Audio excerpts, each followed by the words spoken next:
Delayed gratification is a term that I first heard in early 2019 when reading James Clear's book, Atomic Habits. And this clearly described exactly what I had done to lose 50 pounds of fat 13 years ago and to lose 20 to 30 pounds of fat each time I had to go through a cutting phase to lose the excess fat that I had gained during some lengthy muscle building phases. And to give you an example here, what I would do, let's say I was out for dinner and had already hit my calorie target for the day, and I wanted dessert. I saw something on the menu that was very, very tempting.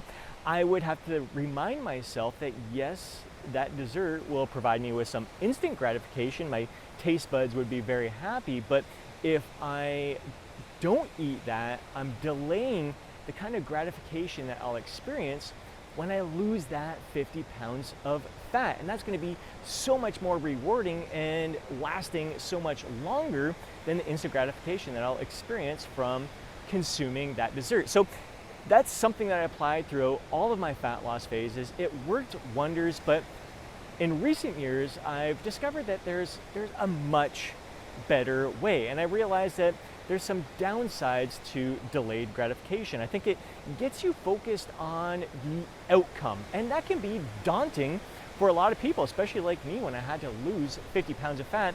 That took over 8 months for me to lose that weight. So I could be like, man, I could have this instant gratification, but yeah, I'm gonna feel so much better. I'm gonna perform so much better. I'm gonna improve my health, my overall well-being physically and mentally when I lose that weight, but it still seemed so far off in the distance. It was a little bit easier when I had to lose 30 pounds of fat during some of my cutting phases, which lasted 16 weeks, so 4 months, and even easier when I only had to lose 20 pounds during 3-month fat loss phases there. So it was still easy, but still 3 months seems like a long time away, and losing 20 pounds, 30 pounds, or 50 pounds can seem daunting, and it gets you thinking like, I'm not going to be happy, I'm not going to experience gratification until I achieve that goal.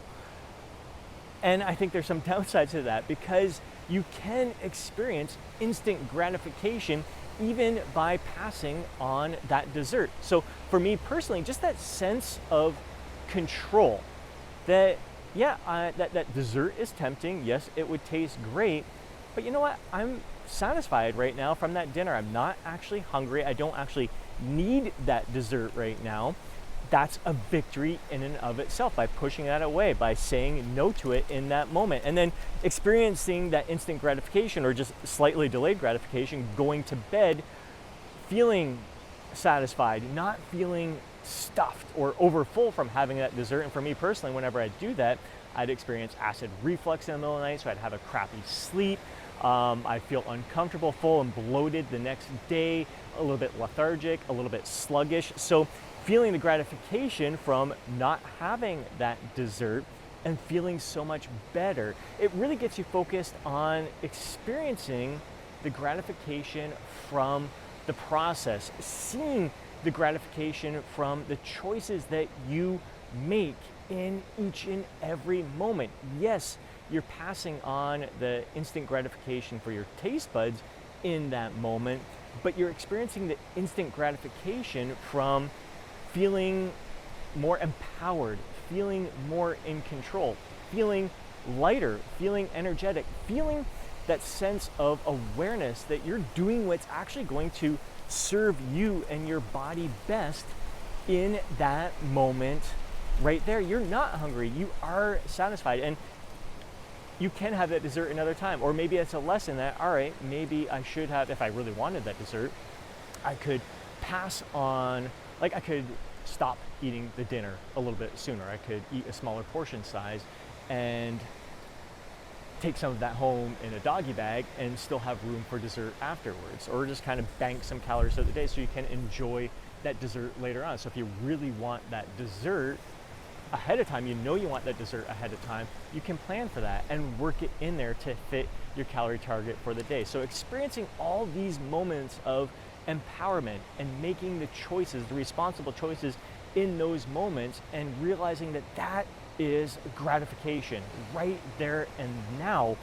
And that instant gratification is actually going to help you experience the gratification of achieving your goals over the long term. So it's just a slightly different perspective there, because I think it really can, again, that if you're focused on the outcome and delaying that gratification, you're thinking to yourself that I can't be happy. I'm not going to feel gratified until I achieve that goal, when you can't experience it in that moment. So I think if you're always focused on the outcome, it makes the instant gratification of tasting that food, that dessert, a lot more tempting, because you want that instant gratification. But if you want to satisfy that instant gratification, recognize the choices that you're making, how they are serving you, how you're actually going to feel better in that moment from making those decisions. Those are my thoughts on instant gratification and delayed gratification. I would love to hear yours down in the comment section below if you've applied it yourself. Again, I think delayed gratification has its place. Clearly, it worked for me, but I think when you combine the two and work in that instant gratification of making the choices that are going to serve you best, is a lot more rewarding instantly and over the long term. It really sets you up for long-term success and long-term joy in this overall experience, because you're focused on the process itself. You're focused on living your life to the fullest, moment to moment to moment. You're focusing on the beauty of each and every moment, and really realizing that the choices that you're making each and every day, that's where the gold is at. It's not an outcome. It's not like once you achieve your goal, you're going to change your lifestyle. It's like you're setting yourself up for long-term success by doing the things that are allowing you to thrive in this moment, from moment to moment to moment.